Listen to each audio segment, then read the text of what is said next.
ਪੰਜਾਬੀ ਭਾਸ਼ਾ ਨੂੰ ਪਿਆਰ ਕਰਨ ਵਾਲੇ ਸਰੋਤਿਆਂ ਦਾ ਤਹਿ ਦਿਲੋਂ ਧੰਨਵਾਦ। ਅੱਜ ਤੁਸੀਂ ਸੁਣੋਗੇ ਡਾਕਟਰ ਨਰਿੰਦਰ ਸਿੰਘ ਕਪੂਰ ਜੀ ਦੁਆਰਾ ਲਿਖੀ ਕਿਤਾਬ ਮਾਲਾ ਮਨ ਕੇ। ਦੇਰ ਨਾਲ ਆਉਣ ਵਾਲਾ ਬੰਦਾ ਵਧੇਰੇ ਬੋਲਦਾ ਹੈ। ਜਿੱਥੇ ਆਸ ਨਹੀਂ ਹੁੰਦੀ ਉੱਥੇ ਕੋਈ ਉਦਮ ਵੀ ਨਹੀਂ ਕੀਤਾ ਜਾਂਦਾ। ਦੋ ਹਾਲਤਾਂ ਵਿੱਚ ਜੂਆ ਨਹੀਂ ਖੇਡਣਾ ਚਾਹੀਦਾ, ਜਦੋਂ ਖੇਡਣ ਦੀ ਹੈਸੀਅਤ ਨਾ ਹੋਵੇ ਅਤੇ ਜਦੋਂ ਹੈਸੀਅਤ ਹੋਵੇ। ਕਈ ਲੋਕ ਫਾਸਲੇ ਮਾਪਣ ਅਤੇ ਥਾਵਾਂ ਗਿਣਨ ਲਈ ਹੀ ਯਾਤਰਾ ਕਰਦੇ ਹਨ। ਜਿਨ੍ਹਾਂ ਘਰਾਂ ਵਿੱਚ ਮਹਿਮਾਨ ਨਹੀਂ ਆਉਂਦੇ, ਉੱਥੇ ਸਫਾਈ ਵੱਲ ਕੋਈ ਧਿਆਨ ਨਹੀਂ ਦਿੱਤਾ ਜਾਂਦਾ। ਮੁਸੀਬਤਾਂ ਸਹੇੜਨ ਵਾਲਿਆਂ ਨੂੰ ਸੰਸਾਰ ਕਦੇ ਨਿਰਾਸ਼ ਨਹੀਂ ਕਰਦਾ। ਵਿਸਥਾਰ ਦੀ ਲੋੜ ਝੂਠ ਨੂੰ ਹੀ ਹੁੰਦੀ ਹੈ, ਸੱਚ ਸਦਾ ਸੰਖੇਪ ਹੁੰਦਾ ਹੈ। ਸਿਆਣਾ ਯਾਤਰੀ ਕਦੇ ਵੀ ਆਪਣੇ ਦੇਸ਼ ਦੀ ਨਿੰਦਾ ਨਹੀਂ ਕਰਦਾ।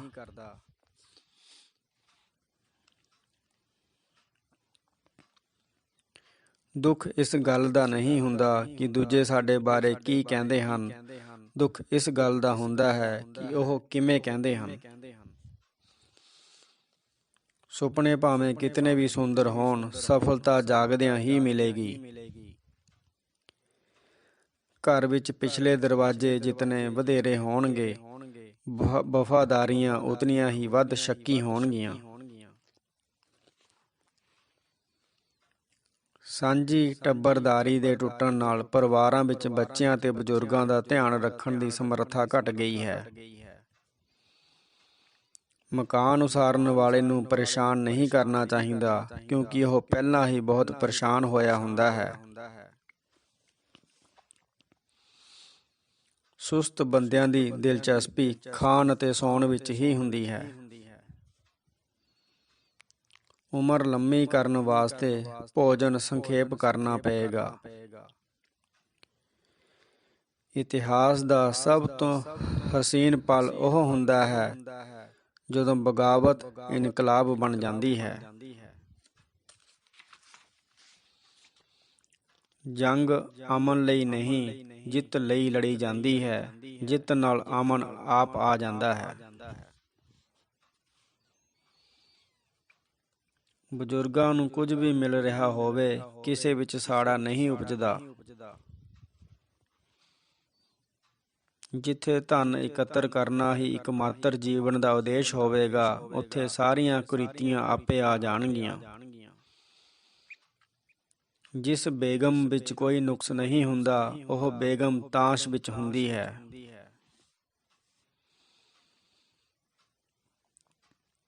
ਪਿਆਰ ਤੋਂ ਬਿਨਾਂ ਕੀਤੀ ਸੇਵਾ, ਸੇਵਾ ਨਹੀਂ ਰਹਿੰਦੀ, ਸਿਰ ਦਰਦ ਬਣ ਜਾਂਦੀ ਹੈ। ਜਦੋਂ ਘਰ ਵਿੱਚ ਮੁਫਤ ਚੀਜ਼ਾਂ ਆਉਣ ਲੱਗ ਜਾਣ ਤਾਂ ਬੰਦਾ ਝੂਠ ਵੀ ਬੋਲਣ ਲੱਗ ਪੈਂਦਾ ਹੈ। ਪ੍ਰਸ਼ਨ ਤੋਂ ਉੱਤਰ ਤੱਕ ਦੀ ਯਾਤਰਾ ਨੂੰ ਚਿੰਤਨ ਕਹਿੰਦੇ ਹਨ। ਪਿਆਰ ਮਾਨਣ ਦੇ ਰਾਹ ਵਿੱਚ ਜਦੋਂ ਖਤਰੇ ਹੋਣ ਤਾਂ ਪਿਆਰ ਹੋਰ ਵੀ ਵੱਧ ਮਾਨਣ ਯੋਗ ਹੋ ਜਾਂਦਾ ਹੈ। ਬਾਂਝ ਇਸਤਰੀਆਂ ਅਤੇ ਨਿਪੁੰਸਕ ਪੁਰਸ਼ ਬੜੇ ਗੁੰਝਲਦਾਰ ਵਿਅਕਤੀ ਹੁੰਦੇ ਹਨ।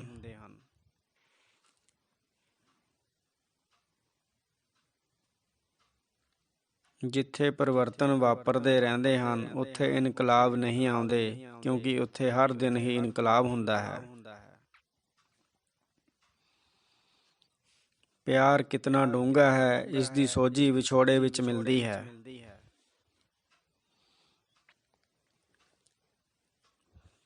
ਪਿਆਰ ਨੂੰ ਪਿਆਰ ਤੋਂ ਸਿਵਾਏ ਕਿਸੇ ਚੀਜ਼ ਨਾਲ ਤਸੱਲੀ ਨਹੀਂ ਮਿਲਦੀ। ਇਕੱਲਿਆਂ ਖੁਸ਼ੀ ਮਨਾਉਣੀ ਸੋਗ ਦੀ ਹੀ ਇੱਕ ਵੰਨਗੀ ਹੁੰਦੀ ਹੈ। ਜਿਨ੍ਹਾਂ ਨੂੰ ਅਸੀਂ ਨਾਸਤਿਕ ਕਹਿ ਕੇ ਨਿੰਦਦੇ ਹਾਂ, ਉਹ ਸਾਨੂੰ ਅੰਧ ਵਿਸ਼ਵਾਸੀ ਕਹਿ ਕੇ ਭੰਡਦੇ ਹਨ। ਉਤਸੁਕਤਾ ਦੀ ਕੋਈ ਹੱਦ ਨਹੀਂ ਹੁੰਦੀ। ਬੰਦ ਬੂਹਿਆਂ ਨਾਲ ਕੰਨ ਲਾ ਕੇ ਸੁਣਨਾ ਵੀ ਉਤਸੁਕਤਾ ਹੈ ਅਤੇ ਅਮਰੀਕਾ ਲੱਭ ਲੈਣਾ ਵੀ ਉਤਸੁਕਤਾ ਹੈ। ਕੁਦਰਤ ਪੁੱਠੇ ਬੀਜ ਨੂੰ ਵੀ ਸਿੱਧਾ ਸਵੀਕਾਰ ਕਰਦੀ ਹੈ। ਪਿਆਰ ਦੀਆਂ ਲੜਾਈਆਂ ਵਿੱਚ ਵਧੇਰੇ ਪਿਆਰ ਕਰਨ ਵਾਲੀ ਧਿਰ ਵਧੇਰੇ ਦੋਸ਼ ਅਤੇ ਦੁੱਖ ਸਵੀਕਾਰਨ ਲਈ ਤਿਆਰ ਹੋ ਜਾਂਦੀ ਹੈ। ਬਹੁਤੇ ਗਰੀਬ ਅਤੇ ਬਹੁਤੇ ਅਮੀਰ ਗਿਆਨ ਪ੍ਰਾਪਤੀ ਸੰਬੰਧੀ ਬਹੁਤੇ ਗੰਭੀਰ ਨਹੀਂ ਹੁੰਦੇ। ਡੂੰਘੇ ਵਿਚਾਰ ਚੁੱਪ ਵਿੱਚੋਂ ਉਪਜਦੇ ਹਨ ਅਤੇ ਚੁੱਪ ਉਪਜਾਉਂਦੇ ਹਨ। ਮਾਂ ਦੀ ਮਾਰ ਨਾਲ ਅਜੇ ਤੱਕ ਕਿਸੇ ਬੱਚੇ ਦੀ ਹੱਡੀ ਨਹੀਂ ਟੁੱਟੀ। ਜ਼ਾਲਮ ਬਾਦਸ਼ਾਹ ਅਤੇ ਜ਼ਾਲਮ ਪਿਓ ਵਿਚਕਾਰ ਅੰਤਰ ਕੇਵਲ ਗੁਲਾਮਾਂ ਦੀ ਗਿਣਤੀ ਦਾ ਹੁੰਦਾ ਹੈ। ਬੱਚੇ ਪਰਮਾਤਮਾ ਨੂੰ ਘੱਟ ਅਤੇ ਮਾਂ ਨੂੰ ਵੱਧ ਪਹਿਚਾਣਦੇ ਹਨ। ਇਸਤਰੀ ਪਤੀ ਦਾ ਹੁਕਮ ਮੰਨ ਕੇ ਉਸ ਉੱਤੇ ਰਾਜ ਕਰਦੀ ਹੈ। ਯੁੱਧ ਵਿੱਚ ਦੇਰ ਨੂੰ ਬਰਦਾਸ਼ਤ ਨਹੀਂ ਕੀਤਾ ਜਾਂਦਾ। ਜਦੋਂ ਕਿਸੇ ਭਾਸ਼ਾ ਦਾ ਦਰਜਾ ਨੀਵਾਂ ਹੋ ਜਾਂਦਾ ਹੈ ਤਾਂ ਉਸ ਨੂੰ ਬੋਲਣ ਵਾਲੇ ਵੀ ਹੀਣੇ ਹੋ ਜਾਂਦੇ ਹਨ।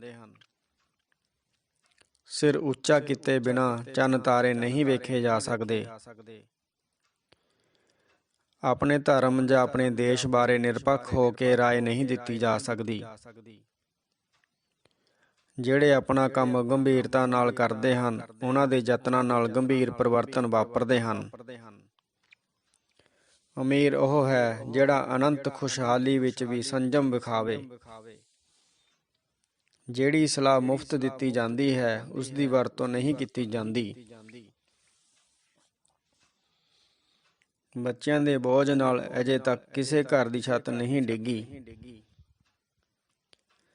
ਲਾਇਕ ਵਿਅਕਤੀ ਸਭ ਕੁਝ ਜਾਣਦਾ ਹੁੰਦਾ ਹੈ। ਚਲਾਕ ਵਿਅਕਤੀ ਹਰ ਕਿਸੇ ਨੂੰ ਜਾਣਦਾ ਹੁੰਦਾ ਹੈ। ਸਾਹਿਤ ਉਪਜਾਉਣਾ ਨਹੀਂ ਹੁੰਦਾ, ਸਿਰਜਣਾ ਹੁੰਦਾ ਹੈ।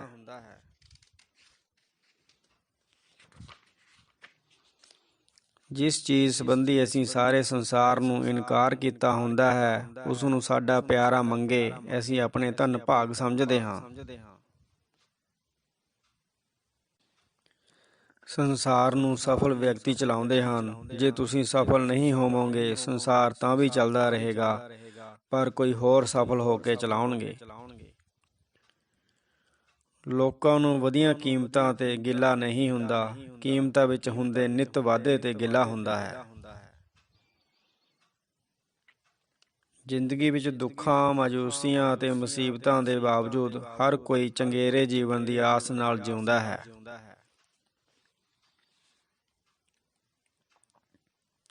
ਵਿਦਰੋਹੀ ਅਤੇ ਇਨਕਲਾਬੀ ਇਕੱਠੇ ਨਹੀਂ ਰਹਿ ਸਕਦੇ, ਕਿਉਂਕਿ ਵਿਦਰੋਹੀਆਂ ਦੀ ਦਿਲਚਸਪੀ ਢਾਹੁਣ ਅਤੇ ਉਖਾੜਨ ਵਿੱਚ ਹੁੰਦੀ ਹੈ ਅਤੇ ਇਨਕਲਾਬੀਆਂ ਦੀ ਪੁਨਰ ਉਸਾਰੀ ਅਤੇ ਪਰਿਵਰਤਨ ਵਿੱਚ। ਨੇਤਰਹੀਣ ਵਿਅਕਤੀ ਚਲਾਕ ਨਹੀਂ ਹੁੰਦੇ, ਸਾਜ਼ਿਸ਼ਾਂ ਨਹੀਂ ਕਰਦੇ, ਕਿਸੇ ਦਾ ਕੋਝ ਨਹੀਂ ਵੇਖਦੇ। ਮਨੁੱਖ ਵਿਚਾਰਾਂ ਤੋਂ ਬਿਨਾਂ ਨਹੀਂ ਰਹਿ ਸਕਦਾ। ਜੇ ਨਵੇਂ ਵਿਚਾਰ ਨਹੀਂ ਹੋਣਗੇ ਤਾਂ ਉਹ ਪੁਰਾਣਿਆਂ ਨਾਲ ਹੀ ਚਿੰਬੜਿਆ ਰਹੇਗਾ।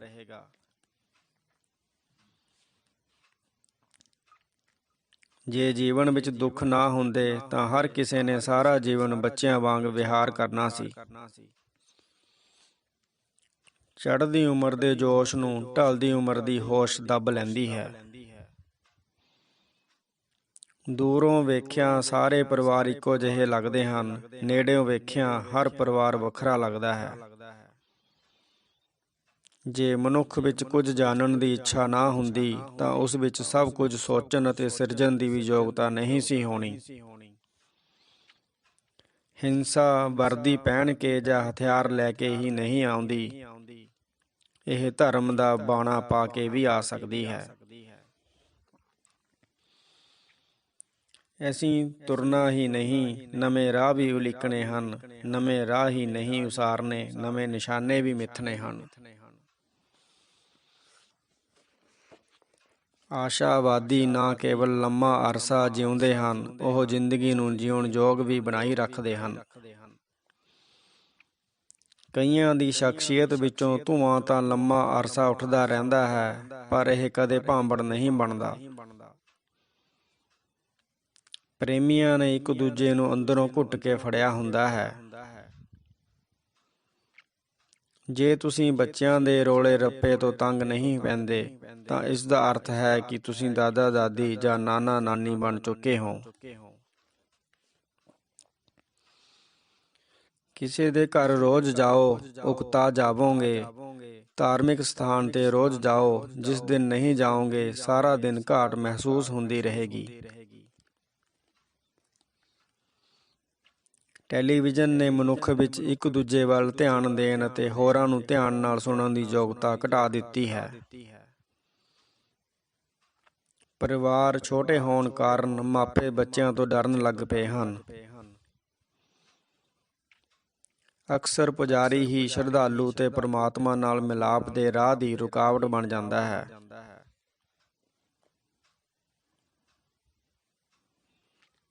ਆਪਣੀਆਂ ਇੱਛਾਵਾਂ ਨੂੰ ਘਟਾਉਣ ਤੋਂ ਬਿਨਾਂ ਕੋਈ ਜੱਦੋ-ਜਹਿਦ ਨਹੀਂ ਕੀਤੀ ਜਾ ਸਕਦੀ। ਕਈਆਂ ਦੀ ਸ਼ਖਸੀਅਤ ਹੀ ਅਜਿਹੀ ਹੁੰਦੀ ਹੈ ਕਿ ਉਹ ਜਿੱਥੇ ਜਾਂਦੇ ਹਨ ਉੱਥੇ ਹਾਦਸਾ ਬਣ ਕੇ ਹੀ ਪਹੁੰਚਦੇ ਹਨ। ਇਨਕਲਾਬੀਆਂ ਵਾਸਤੇ ਮੁਸ਼ਕਿਲਾਂ ਉਦੋਂ ਉਪਜਦੀਆਂ ਹਨ ਜਦੋਂ ਉਹ ਨਵੇਂ ਹਾਕਮ ਬਣ ਜਾਂਦੇ ਹਨ। ਸਵੈ ਕਾਬੂ ਖੁੱਲੀ ਡੁੱਲੀ ਸ਼ਖਸੀਅਤ ਦੀ ਮੁੱਖ ਪਛਾਣ ਹੁੰਦਾ ਹੈ।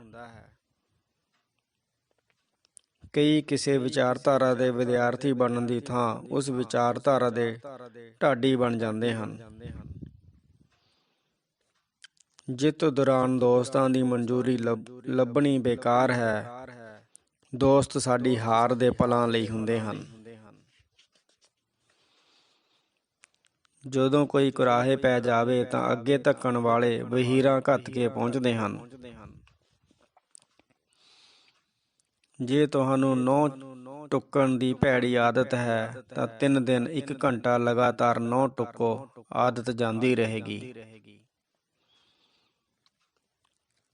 ਜੋ ਵੀ ਸਹੀ ਕਰਮ ਨਾਲ ਜੁੜਿਆ ਹੋਇਆ ਹੈ ਉਸ ਕੋਲ ਨਿਰਾਸ਼ਤਾ ਲਈ ਕੋਈ ਵਕਤ ਹੀ ਨਹੀਂ ਰਹਿੰਦਾ। ਸਣਕੀਆਂ ਦੇ ਅੰਦਰ ਅਨੰਤ ਹਨੇਰਾ ਹੁੰਦਾ ਹੈ ਅਤੇ ਓੜਕਾਂ ਦਾ ਹਨੇਰਾ ਅੰਦਰ ਜਾਣ ਲਈ ਬਾਹਰ ਖਲੋਤਾ ਹੁੰਦਾ ਹੈ। ਕਾਰਜ ਦੀ ਅਣਹੋਂਦ ਕਾਰਨ ਸੁਪਨੇ ਸਰਾਪ ਬਣ ਜਾਂਦੇ ਹਨ। ਕੁਝ ਕਰਕੇ ਵਿਖਾਉਣਾ ਕਿਸੇ ਵੱਲੋਂ ਕੀਤੀ ਆਲੋਚਨਾ ਜਾਂ ਨਿੰਦਾ ਦਾ ਸਭ ਤੋਂ ਵੱਧ ਪ੍ਰਭਾਵਸ਼ਾਲੀ ਉੱਤਰ ਹੁੰਦਾ ਹੈ। ਦੁੱਧ ਪੀਣ ਤੋਂ ਮਗਰੋਂ ਕੱਚੀ ਲੱਸੀ ਪੀਣ ਨੂੰ ਕਿਸ ਦਾ ਦਿਲ ਕਰਦਾ ਹੈ। ਕਿਸੇ ਨੂੰ ਤਪਾ ਕੇ ਕੋਈ ਆਪ ਠੰਡਾ ਨਹੀਂ ਰਹਿ ਸਕਦਾ। ਜੇ ਪਿਆਰਾ ਸੋਹਣਾ ਹੋਵੇ ਤਾਂ ਸੋਹਣੀਆਂ ਆਦਤਾਂ ਅਤੇ ਸੋਹਣੇ ਸ਼ਬਦਾਂ ਨੂੰ ਅਪਣਾਉਣ ਦੀ ਰੀਝ ਆਪ ਮੁਹਾਰੇ ਜਾਗਦੀ ਹੈ। ਧੀਆਂ ਸੰਸਾਰ ਨੂੰ ਸਿਰਜਦੀਆਂ ਹਨ, ਪੁੱਤਰ ਇਸ ਸੰਸਾਰ ਨੂੰ ਵਿਸ਼ਾਲ ਕਰਦੇ ਹਨ। ਜਿਸ ਬੱਚੇ ਦੇ ਸੁਪਨੇ ਆਪਣੇ ਮਾਪਿਆਂ ਦੇ ਸੁਪਨਿਆਂ ਤੋਂ ਵੱਖਰੇ ਨਹੀਂ, ਉਹ ਸੰਤਾਨ ਦਾ ਅਸਫਲ ਤਜਰਬਾ ਹੈ। ਹਰ ਮੇਲੇ ਦਾ ਪ੍ਰਬੰਧ ਪੁਰਸ਼ ਕਰਦੇ ਹਨ, ਪਰ ਰੌਣਕ ਉਪਜਾਉਣ ਦੀ ਜ਼ਿੰਮੇਵਾਰੀ ਇਸਤਰੀਆਂ ਅਤੇ ਬੱਚਿਆਂ ਦੀ ਹੁੰਦੀ ਹੈ।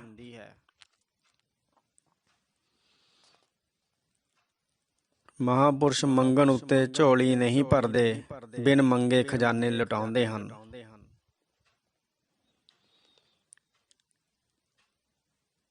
ਜਿਹੜਾ ਵਕਤ ਦੀ ਕਦਰ ਕਰਦਾ ਹੈ ਉਸ ਦੇ ਹਿਰਦੇ ਵਿੱਚ ਜ਼ਰੂਰ ਕੋਈ ਉੱਚਾ ਉਦੇਸ਼ ਹੋਵੇਗਾ। ਹਾਰਿਆਂ ਉੱਤੇ ਜੇਤੂਆਂ ਦਾ ਰੰਗ ਚੜ੍ਹਦਾ ਹੈ, ਪਰ ਜਿੱਤੇ ਹੋਏ ਵੀ ਹਾਰੇ ਹੋਇਆਂ ਦੇ ਪ੍ਰਭਾਵ ਤੋਂ ਅਛੋਹ ਨਹੀਂ ਰਹਿੰਦੇ। ਉੱਤਰੀ ਭਾਰਤ ਦੀਆਂ ਸਾਰੀਆਂ ਭਾਸ਼ਾਵਾਂ ਨੇ ਸੰਸਕ੍ਰਿਤ ਦੇ ਘਾਟ ਤੋਂ ਪਾਣੀ ਪੀਤਾ ਹੋਇਆ ਹੈ। ਮਹਾਂਪੁਰਸ਼ ਆਪਣੇ ਜੀਵਨ ਨੂੰ ਛੋਟੇ ਵੱਟਿਆਂ ਨਾਲ ਨਹੀਂ ਤੋਲਦੇ। ਪਤਨੀ ਨਾਲ ਚੱਲਦਾ ਪੁਰਸ਼ ਸਾਊ ਅਤੇ ਵਿਸ਼ਵਾਸਯੋਗ ਸਮਝਿਆ ਜਾਂਦਾ ਹੈ। ਪੁਰਸ਼ ਨਾਲ ਚੱਲਦੀ ਪਤਨੀ ਸਿਆਣੀ ਅਤੇ ਤਾਕਤਵਰ ਸਮਝੀ ਜਾਂਦੀ ਹੈ। ਭਾਰਤ ਬਾਹਰੀ ਹਮਲਿਆਂ ਵੇਲੇ ਹੀ ਅੱਖਾਂ ਖੋਲ੍ਹਦਾ ਹੈ। ਸਮਾਜਵਾਦੀਆਂ ਅਤੇ ਪੂੰਜੀਵਾਦੀਆਂ ਵਿਚਕਾਰ ਰਿਸ਼ਤਾ ਹਮੇਸ਼ਾ ਸੱਪ ਅਤੇ ਨਿਓਲੇ ਵਾਲਾ ਰਿਹਾ ਹੈ। ਰਾਜਧਾਨੀ ਵਿੱਚੋਂ ਉੱਠਣ ਵਾਲਾ ਵਿਵਾਦ ਸਾਰੇ ਦੇਸ਼ ਦਾ ਵਿਵਾਦ ਬਣ ਜਾਂਦਾ ਹੈ। ਭਾਰਤ ਦੀ ਗਰੀਬੀ ਦਾ ਇੱਕ ਕਾਰਨ ਇਹ ਰਿਹਾ ਹੈ ਕਿ ਜਾਤ-ਪਾਤ ਕਾਰਨ ਕੋਈ ਕਿਸੇ ਦੀ ਮਦਦ ਨਹੀਂ ਕਰ ਸਕਿਆ, ਜਿਸ ਕਾਰਨ ਸਾਰੇ ਕਮਜ਼ੋਰ ਹੋ ਗਏ। ਭਾਰਤ ਇਸ਼ਨਾਨ ਪ੍ਰਧਾਨ ਦੇਸ਼ ਹੈ। ਸੰਸਾਰ ਦੀ ਕੋਈ ਹੋਰ ਕੌਮ ਭਾਰਤੀਆਂ ਜਿਤਨਾ ਨਹੀਂ ਨਹਾਉਂਦੀ। ਭਾਰਤ ਵਿੱਚ ਈਸਾਈ ਪਾਦਰੀ ਪੱਛਮੀ ਹਕੂਮਤ ਦੀ ਧਾਰਮਿਕ ਫੌਜ ਬਣ ਕੇ ਆਏ। ਨਵੀਨ ਭਾਰਤ ਨੇ ਜੋ ਕੁਝ ਕਹਿਣਾ ਸੀ, ਉਹ ਵਿਵੇਕਾਨੰਦ ਦੇ ਮੂੰਹੋਂ ਨਿਕਲਿਆ। ਜੇ ਕਿਸੇ ਦੇਸ਼ ਦੇ ਲੋਕਾਂ ਨੂੰ ਆਪਣੇ ਵਰਗਾ ਬਣਾਉਣਾ ਹੋਵੇ ਤਾਂ ਉਹਨਾਂ ਨੂੰ ਆਪਣੀ ਭਾਸ਼ਾ ਸਿਖਾ ਦਿਓ ਜਾਂ ਉਹਨਾਂ ਨੂੰ ਉਹਨਾਂ ਦੀ ਭਾਸ਼ਾ ਭੁਲਾ ਦਿਓ। ਜਿੱਥੇ ਪਿਆਰ ਦੀ ਗੱਲ ਹੋਵੇਗੀ, ਉੱਥੇ ਪਰਮਾਤਮਾ ਦਾ ਜ਼ਿਕਰ ਵੀ ਹੋਵੇਗਾ। ਸਰਕਾਰਾਂ ਦਾ ਮੁੱਖ ਕੰਮ ਵਰਤਮਾਨ ਨੂੰ ਸੰਭਾਲਣਾ ਅਤੇ ਭਵਿੱਖ ਨੂੰ ਸੰਵਾਰਨਾ ਹੁੰਦਾ ਹੈ। ਪਿਆਰ ਸੁਪਨੇ ਵਾਲੀ ਨੀਂਦਰ ਅਤੇ ਵਿਆਹ ਅਲਾਰਮ ਵਾਲੀ ਘੜੀ ਹੁੰਦਾ ਹੈ। ਭਾਰਤ ਵਿੱਚ ਪੱਛਮੀ ਸੱਭਿਅਤਾ ਦੇ ਲਾਭ ਪਛਾਣਨ ਦੀ ਪਹਿਲ ਰਾਜਾ ਰਾਮ ਮੋਹਨ ਰਾਏ ਨੇ ਕੀਤੀ ਸੀ। ਜਿਨ੍ਹਾਂ ਦੇ ਸਮੁੱਚੇ ਜੀਵਨ ਵਿੱਚ ਇੱਕ ਵੀ ਮਾਣ ਕਰਨ ਯੋਗ ਪਲ ਨਹੀਂ ਹੁੰਦਾ, ਉਹ ਵੀ ਅਮਰ ਹੋਣ ਦਾ ਯਤਨ ਕਰ ਰਹੇ ਹਨ।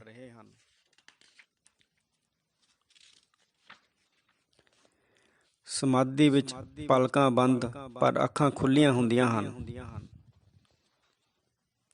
ਖੁਸ਼ਹਾਲ ਵਿਅਕਤੀ ਕਿਸੇ ਦਾਤੇ ਦੀ ਉਡੀਕ ਵਿੱਚ ਨਹੀਂ, ਕਿਸੇ ਲੋੜਵੰਦ ਦੀ ਭਾਲ ਵਿੱਚ ਹੁੰਦਾ ਹੈ।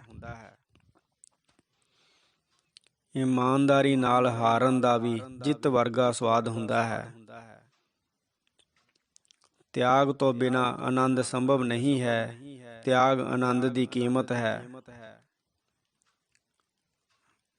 ਰਾਹ ਸਾਨੂੰ ਕਿਧਰੇ ਨਹੀਂ ਪਹੁੰਚਾਉਂਦੇ ਸਾਡੇ ਕਦਮ ਹਨ। ਜਦੋਂ ਇਹ ਧਾਰ ਲਈਏ ਕਿ ਕਿਸੇ ਦਾ ਦਿਲ ਨਹੀਂ ਦੁਖਾਉਣਾ, ਉਸੇ ਵੇਲੇ ਸਾਡਾ ਸਾਰਾ ਸ਼ਬਦਕੋਸ਼ ਬਦਲ ਜਾਵੇਗਾ। ਆਪਣੇ ਆਪ ਤੋਂ ਨੱਸ ਕੇ ਮਨੁੱਖ ਕਿਧਰੇ ਨਹੀਂ ਪਹੁੰਚਦਾ। ਤੈਮੂਰ ਹੀ ਲੰਗੜਾ ਨਹੀਂ ਸੀ, ਸਾਰੇ ਤੈਮੂਰ ਲੰਗੜੇ ਹੁੰਦੇ ਹਨ। ਪਰਮਾਤਮਾ ਦੇ ਚਰਨਾਂ ਵਿੱਚ ਸ਼ਰਧਾਲੂ ਮੱਥਾ ਟੇਕਦਾ ਨਹੀਂ, ਮੱਥਾ ਰੱਖ ਦਿੰਦਾ ਹੈ।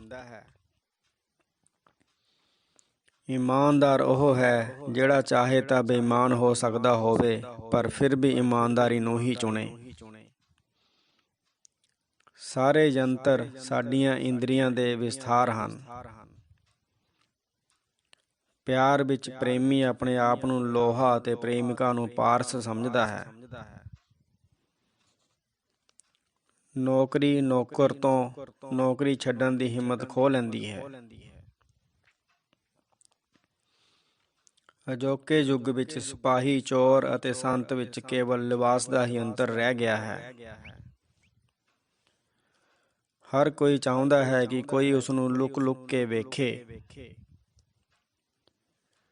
ਦੂਜੇ ਦੀ ਖੁਸ਼ੀ ਨੂੰ ਆਪਣੀ ਖੁਸ਼ੀ ਤੋਂ ਪਹਿਲ ਦੇਣ ਨੂੰ ਪਿਆਰ ਕਹਿੰਦੇ ਹਨ। ਗਿਆਨ ਖੰਭ ਦਿੰਦਾ ਹੈ ਉੱਡਣ ਲਈ, ਤਜਰਬਾ ਜੜ੍ਹਾਂ ਦਿੰਦਾ ਹੈ ਖੁੰਭਣ ਲਈ। ਅਧਿਆਪਕ ਪੜ੍ਹਾਉਂਦੇ ਹਨ, ਗੁਰੂ ਜਗਾਉਂਦੇ ਹਨ। ਅਖਬਾਰਾਂ ਪ੍ਰਸਿੱਧ ਬੰਦਿਆਂ ਨੂੰ ਬਦਨਾਮ ਕਰਕੇ ਆਪ ਬਲਵਾਨ ਹੋ ਜਾਂਦੀਆਂ ਹਨ। ਸਮਾਜ ਦੀ ਨਰੋਈ ਸਿਹਤ ਲਈ ਨਵੇਂ ਵਿਚਾਰਾਂ ਦੀ ਕਸਰਤ ਜ਼ਰੂਰੀ ਹੁੰਦੀ ਹੈ। ਪੈਰ ਚੱਲਣ ਨਾਲ ਅਤੇ ਹੱਥ ਕੰਮ ਕਰਨ ਨਾਲ ਬੁੱਧੀ ਨੂੰ ਵਿਸ਼ਾਲ ਕਰਦੇ ਹਨ। ਹੁਣ ਸਰਕਾਰੀ ਛੁੱਟੀਆਂ ਇਤਨੀਆਂ ਵਧੇਰੇ ਹੋਣ ਲੱਗ ਪਈਆਂ ਹਨ ਕਿ ਕਰਮਚਾਰੀਆਂ ਵਿੱਚ ਹੜਤਾਲ ਕਰਨ ਦਾ ਉਤਸ਼ਾਹ ਹੀ ਨਹੀਂ ਰਿਹਾ।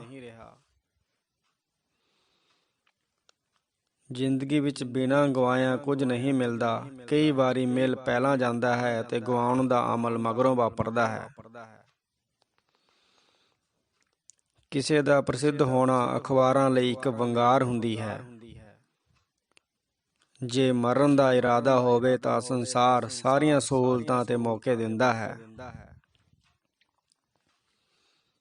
ਮੀਂਹ ਦੌਰਾਨ ਪਾਣੀ ਨੂੰ ਪੈਰ ਲੱਗ ਜਾਂਦੇ ਹਨ। ਮਹਾਨ ਪੁਸਤਕ ਵਿੱਚ ਦਰਿਆ ਵਾਂਗ ਜਿੱਥੋਂ ਚਾਹੋ ਉੱਥੋਂ ਪ੍ਰਵੇਸ਼ ਕੀਤਾ ਜਾ ਸਕਦਾ ਹੈ।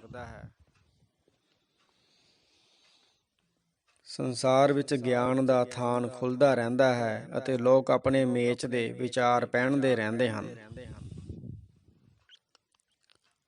ਅਲਵਿਦਾ ਕਹਿਣ ਲਈ ਪ੍ਰੇਮਿਕਾ ਪ੍ਰੇਮੀ ਨੂੰ ਆਪਣੇ ਨੇੜੇ ਕਰ ਲੈਂਦੀ ਹੈ। ਥੱਕੇ ਹੋਏ ਬੰਦੇ ਅੰਦਰ ਨੀਂਦਰ ਦਾ ਦਰਿਆ ਵਗਣ ਲੱਗ ਪੈਂਦਾ ਹੈ। ਵਡਿਆਈ ਉੱਚੇ ਅਹੁਦੇ ਤੋਂ ਵੀ ਉੱਚੇ ਹੋਣ ਵਿੱਚ ਹੁੰਦੀ ਹੈ। ਬੱਚੇ ਘਰ ਦਾ ਹੁਲੀਆ ਵਿਗਾੜ ਦਿੰਦੇ ਹਨ, ਪਰ ਘਰ ਬੱਚਿਆਂ ਨਾਲ ਹੀ ਸ਼ੋਭਦਾ ਹੈ। ਪਿਆਰ ਇੱਕ ਅਜਿਹੀ ਅੱਗ ਹੁੰਦੀ ਹੈ ਜਿਹੜੀ ਸਾੜਦੀ ਨਹੀਂ, ਭੁੰਨਦੀ ਹੈ। ਪ੍ਰਸੰਨ ਵਿਅਕਤੀ ਨੂੰ ਕਿਸੇ ਸ਼ਿੰਗਾਰ ਦੀ ਲੋੜ ਨਹੀਂ ਹੁੰਦੀ। ਜ਼ਿੰਦਗੀ ਵਿੱਚ ਗਰੀਬ ਰਹਿਣ ਅਤੇ ਅਮੀਰ ਹੋਣ ਸੰਬੰਧੀ ਫੈਸਲਾ ਜਵਾਨੀ ਵਿੱਚ ਹੀ ਹੋ ਜਾਂਦਾ ਹੈ। ਮਨੁੱਖਾਂ ਅਤੇ ਜਾਨਵਰਾਂ ਵਿੱਚ ਥੋੜ੍ਹਾ ਜਿਹਾ ਹੀ ਅੰਤਰ ਹੈ, ਪਰ ਕਈ ਇਸ ਅੰਤਰ ਨੂੰ ਵੀ ਮੇਟਣ 'ਤੇ ਲੱਗੇ ਹੋਏ ਹਨ।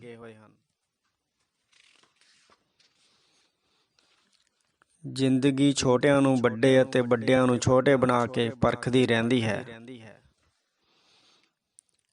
ਭਰੇ ਹੋਏ ਮੇਜ਼ ਦੇ ਅਰਥ ਇਹ ਨਹੀਂ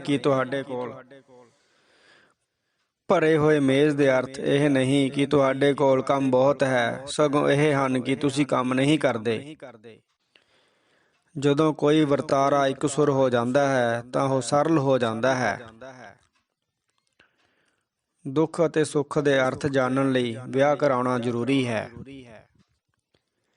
ਖੇਤਰ ਕੋਈ ਹੋਵੇ, ਨਿੱਕੀਆਂ ਚੌਧਰਾਂ ਵਾਸਤੇ ਵਧੇਰੇ ਭੱਜ ਦੌੜ ਕਰਨੀ ਪੈਂਦੀ ਹੈ। ਜਿਹੜਾ ਪੈਸੇ ਦੇ ਪੱਖੋਂ ਕੰਜੂਸ ਹੈ, ਉਹ ਕਿਸੇ ਵੀ ਪੱਖੋਂ ਖੁੱਲ੍ਹ ਦਿਲਾ ਨਹੀਂ ਹੋ ਸਕਦਾ। ਜਦੋਂ ਮਨੁੱਖ ਅੰਦਰੋਂ ਭਰ ਜਾਂਦਾ ਹੈ ਤਾਂ ਉਹ ਸਮੱਸਿਆ ਨਹੀਂ ਰਹਿੰਦਾ, ਸਹਿਯੋਗੀ ਬਣ ਜਾਂਦਾ ਹੈ। ਪਹਾੜਾਂ ਦਾ ਜਲਵਾਯੂ ਚੰਗਾ ਹੁੰਦਾ ਹੈ, ਪਰ ਮੌਸਮ ਅਕਸਰ ਖਰਾਬ ਹੁੰਦਾ ਹੈ। ਕੰਜੂਸ ਬੰਦਾ ਕਿਸੇ ਨੂੰ ਪਿਆਰ ਨਹੀਂ ਕਰ ਸਕਦਾ। ਸੇਵਾ ਮੁਕਤੀ ਦਾ ਲਾਭ ਇਹ ਹੁੰਦਾ ਹੈ ਕਿ ਹਰ ਦਿਨ ਐਤਵਾਰ ਹੋ ਜਾਂਦਾ ਹੈ। ਪਾਟੇ ਖਾਂ ਤੇ ਨਾਡੂ ਖਾਂ ਜਨਮ ਨਹੀਂ ਲੈਂਦੇ, ਅਵਤਾਰ ਹੀ ਧਾਰਦੇ ਹਨ। ਆਰਥਿਕ ਪੱਖੋਂ ਲਿਤਾੜੇ ਹੋਏ ਲੋਕ ਭੋਗਦੇ ਕੁਝ ਨਹੀਂ, ਭੁਗਤਦੇ ਸਭ ਕੁਝ ਹਨ। ਗੱਲਾਂ ਕਰਨ ਵਿੱਚ ਕੁੜੀਆਂ 2 ਸਾਲ ਦੀ ਉਮਰ ਵਿੱਚ ਹੀ ਮੁੰਡਿਆਂ ਨੂੰ ਪਛਾੜਨ ਲੱਗ ਪੈਂਦੀਆਂ ਹਨ। ਅਣਵਿਉਂਤੀ ਜ਼ਿੰਦਗੀ ਇਵੇਂ ਹੁੰਦੀ ਹੈ ਜਿਵੇਂ ਰਸਤਾ ਨਾ ਜਾਣਨ ਵਾਲੇ ਡਰਾਈਵਰ ਸਾਹਮਣੇ ਥੋੜ੍ਹੀ ਦੇਰ ਮਗਰੋਂ ਚੌਂਕ ਆਈ ਜਾਣ। ਅਸ਼ਲੀਲਤਾ ਸਰੀਰ ਵਿੱਚ ਨਹੀਂ, ਕੱਪੜਿਆਂ ਵਿੱਚ ਹੁੰਦੀ ਹੈ। ਰਾਜਨੀਤੀ ਵਿੱਚ ਕਿਸੇ ਦਾ ਮਹੱਤਵ ਇਸ ਗੱਲ 'ਤੇ ਨਿਰਭਰ ਕਰਦਾ ਹੈ ਕਿ ਉਹ ਸਰਕਾਰ ਡੇਗ ਸਕਦਾ ਹੈ ਕਿ ਨਹੀਂ।